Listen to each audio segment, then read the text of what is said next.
E nós vamos falar agora sobre o voto do ministro Edson Fachin no caso da constitucionalidade do artigo 19 do Marco Civil da Internet, né? Vocês sabem a decisão da censura.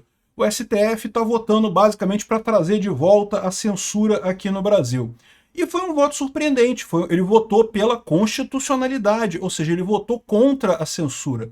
Estava todo mundo imaginando que seria uma votação alinhada à política, ou seja, o Cássio Nunes e o André Mendonça votando pela constitucionalidade, pela liberdade de expressão, os demais todos em diferentes graus de vermelho ali, querendo mais ou menos censura no final das contas. E olha que surpresa, o Edson Fachin, o mais comunista dos outros ministros lá, votou pela liberdade de expressão também. Que coisa impressionante, né? É o que eu falo para você.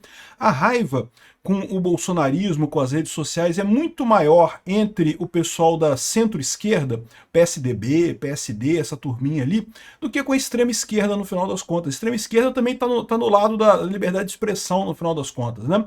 Então, um voto surpreendente do Fachin e que tem consequências, tá? Por quê? Mostra, no mínimo, não, assim, vai perder, tá? Vai perder porque já tem a maioria pela censura, né? A maioria já votou a favor da censura. Então, ainda faltam o voto da Carmen Lúcia e do Cássio Nunes, né? Não vão fazer diferença, já tem maioria já para censurar, para ter a censura. O que a gente não sabe ainda é o resultado final dessa censura.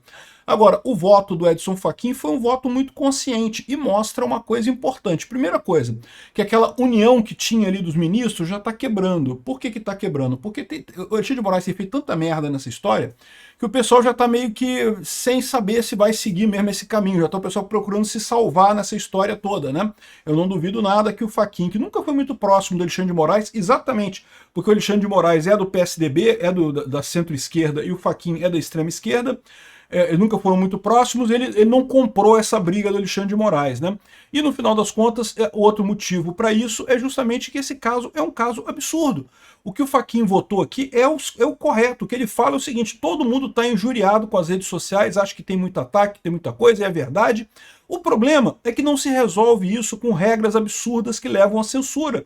Não tem outra maneira de se garantir a liberdade de expressão que não seja exigir uma ordem judicial antes da derrubada de algum assunto. Ele está corretíssimo, né?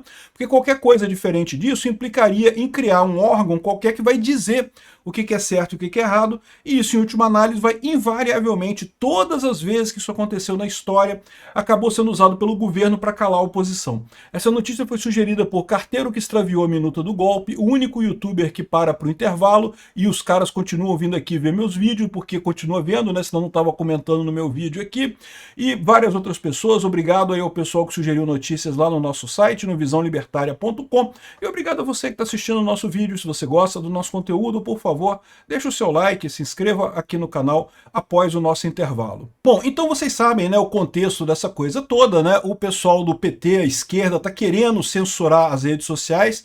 O Lula está desesperado com isso, porque o Lula está perdendo popularidade, está vendo que vai perder as eleições de 2026. O pessoal do STF não está satisfeito com isso também, porque sabe que a coligação PT-STF é a única coisa que garante o STF relativamente comportado, né? Ou seja, o próximo presidente vai indicar 3 ministros do STF, se for alguém da direita, indicar 3 ministros que já vão fazer aí 5 ministros mais à direita. Ok, eu sei que o pessoal vai dizer que, não, mas André Mendonça e Cássio Nunes não são de direita e coisa e tal. Mas você entende o ponto, né? É mais à direita. Dá para ver claramente que eles são menos à esquerda que o resto da galera, né? Então, ou seja, seriam 5 ministros mais neutros ou mais à direita lá no STF, e aí basta ter mais um impeachment de um único ministro ou algum único ministro pedir renúncia, que você já tem 6-5 para o nosso lado. Ou seja, a gente já pode, até 2030, reverter todas essas lambanças que o STF tem feito na liberdade de expressão e em tantas outras áreas aqui no Brasil, né? Então, a esquerda está desesperada, parte do STF está desesperado porque quer que a esquerda ganhe em 2026. Então, a esquerda e o STF estão desesperados por quê? Porque eles queriam destruir Bolsonaro. O plano sempre foi esse, né? Eles achavam que bastava tirar Bolsonaro da presidência, que Bolsonaro iria sumir. Bolsonaro não sumiu, continua tendo um apoio muito grande. Não, vamos tornar ele inelegível que ele some. E tornar ele inelegível, e ele não sumiu, ele continua tendo apoio.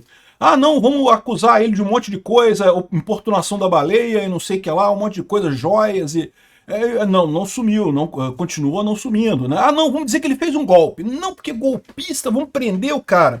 Eu espero que eles não façam isso, porque seria uma injustiça enorme com o Bolsonaro. Mas mesmo que eles cheguem a fazer isso, não, o Bolsonaro não vai perder a popularidade dele, porque o que esse pessoal está faltando ver é que o que aconteceu é uma mudança na estrutura do povo brasileiro. O povo brasileiro está indo mais para a direita, né? E aí eles olham para a situação e chegam à conclusão que a culpa disso é das redes sociais. De certa forma, sim, é das redes sociais. Por quê? Porque as redes sociais permitiram que as pessoas conversassem umas com as outras, e as pessoas no Brasil são naturalmente mais conservadoras do que a elite aristocrática socialista brasileira, são mais religiosas que essa elite também. Então, para surpresa de zero pessoas, o povo começou a se mover para a direita, uma vez que pôde conversar entre si, estabelecer grupos e bater papo e coisa e tal. No final das contas, eles estão achando que a internet está manipulando essas pessoas, mas não está. O que a internet está fazendo é simplesmente deixando as pessoas conversar entre si. Isso é apenas aflorar o que as pessoas são naturalmente em termos políticos. O que acontecia antes é que era o erro. Porque antes, como você tinha poucos caminhos para buscar informação, você acabava caindo nas narrativas da Rede Globo, né, das grandes mídias, das grandes empresas de mídia, que são fortemente esquerdistas. Né? A Rede Globo fica aqui no Leblon, pô, esquerdista pra caramba. O auge ali, Jardim Botânico, Leblon, aquela área Lagoa, a área mais esquerdista do Rio de Janeiro toda, né? Então, ou seja, o que acontece é exatamente isso, né? O que aconteceu não foi que a direita cresceu, foi que a esquerda diminuiu, a esquerda perdeu o poder, né? E aí aflorou o conservadorismo que é normal no brasileiro. Só que o pessoal ficou chateado com isso, não quer de jeito nenhum, temos que dar um jeito de censurar as redes sociais. E o maior problema disso, como eu falo para vocês, é que eles vão censurar, não vai adiantar nada, aí o que eles vão fazer? Eles vão censurar mais ainda, vai continuar não adiantando nada, vão censurar mais ainda e não vai adiantar nada do mesmo jeito, só que nesse processo de ficar censurando, vai sacanear um monte de gente que trabalha na internet, como por exemplo eu, né, meu amigo, eu trabalho na internet. Então aqui, ó, responsabilidade das redes. Fachin diverge da maioria e defende a retirada de conteúdo só com ordem judicial. Ou seja, ele votou pela constitucionalidade do artigo 19 da lei de internet, do Marco Civil da Internet. E olha que curioso, né? Porque ele cantou essa pedra, né? Essa decisão saiu agora, no dia 25, no final do dia. Isso daqui, ó, no dia anterior, aqui, ó, pregando no deserto. Em meio ao ativismo de toga, o Fachin prega autocontenção, moderação e respeito às fronteiras do direito e da política. Caramba! Cara, esse cara é excelente, ótimo, ele está com a posição correta, né? Ele está vendo o grande erro do STF, que é ele está invadindo a seara do legislativo, né? De fazer leis, né? Que não é esse o papel dele. E, repara, eu tenho falado que esse caso do Marco Civil mostra muito bem que o STF está agindo errado. Por quê? Porque você vê uma situação impossível. Você tem até aqui 8 votos, e cada um num sentido diferente. Não tem 2 votos iguais. Até o voto do Fachin é um pouquinho diferente do André Mendonça. Ou seja, você tem um monte de voto, cada um num sentido. O que é típico isso? Isso é típico de coisa que tinha que ser legislada, que tinha que ser definida via política, não por via judicial. Via judicial se adequa a situações de sim e não, culpado ou inocente, né? A coisa ali que é meio binária a decisão. Quando você tem uma situação em que você tem 5 votos diferentes, um para cada lado, no caso 8 votos diferentes, um para cada lado, na verdade 9, o voto dele foi o 9º, 9 votos diferentes, um para cada lado, é sinal que tem alguma coisa errada. E o que está errado nessa história é o STF, que até identificou um problema. Você pode até dizer, aliás, o Fachin fala isso no voto dele, que existe sim um problema, que as redes sociais têm um problema de fake news e coisa e tal, mas no final das contas que não é o STF que vai resolver isso.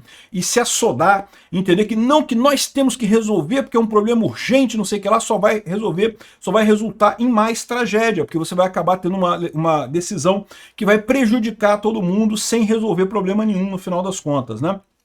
Então aqui, ó, olha só o que o Fachin disse aqui há poucos dias atrás, hein?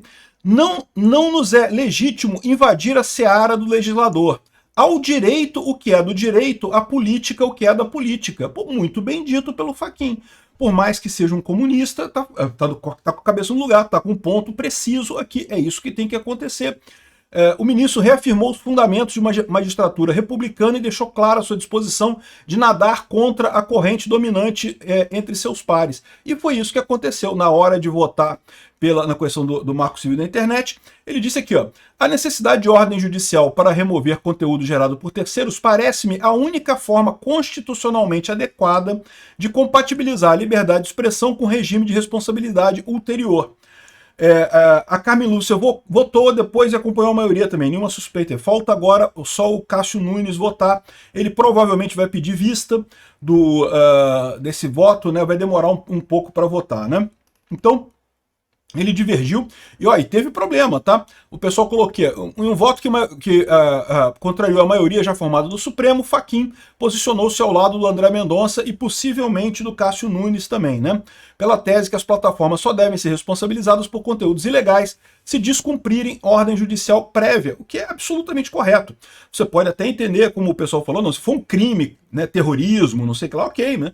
Mas coisas como ataque à democracia, por que é um ataque à democracia? Uma crítica é um ataque?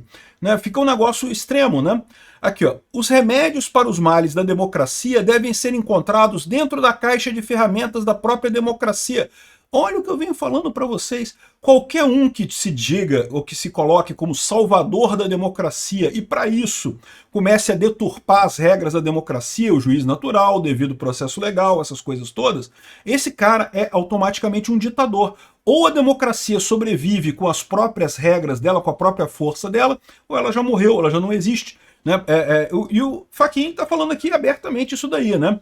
Ou seja, no final das contas, o placar está 7-2, agora 8-2, falta só o voto do Nunes Marques, o possível é que termine 8-3, mas de qualquer forma a maioria ganhou, mas não diminui a importância desse voto, tá? Por quê? Porque o fato é o seguinte, é o primeiro voto inesperado nessa história.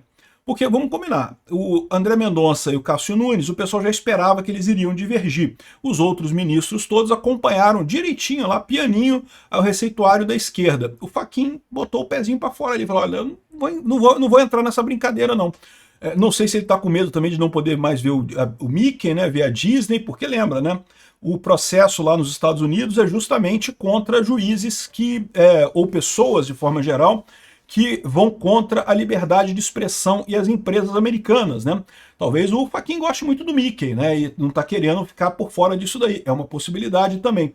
Então, qual que é a importância dessa história? Como eu falei, primeira coisa, o voto do Fachin acaba tendo um peso grande por ele ser da turminha da esquerda. Outra coisa, o voto do Fachin quebrou a expectativa do pessoal, deu um chacoalhão nisso daí, que tá todo mundo esperando que ia ser muito moleza para isso e não vai ser mais, né? Aliás, teve briga aqui, ó. Não, tá aqui, ó. Peraí, esse daqui, ó. O Moraes, desatento ao voto de Fachin, pede retificação de uma menção ao voto dele, mas a menção não havia sido feita.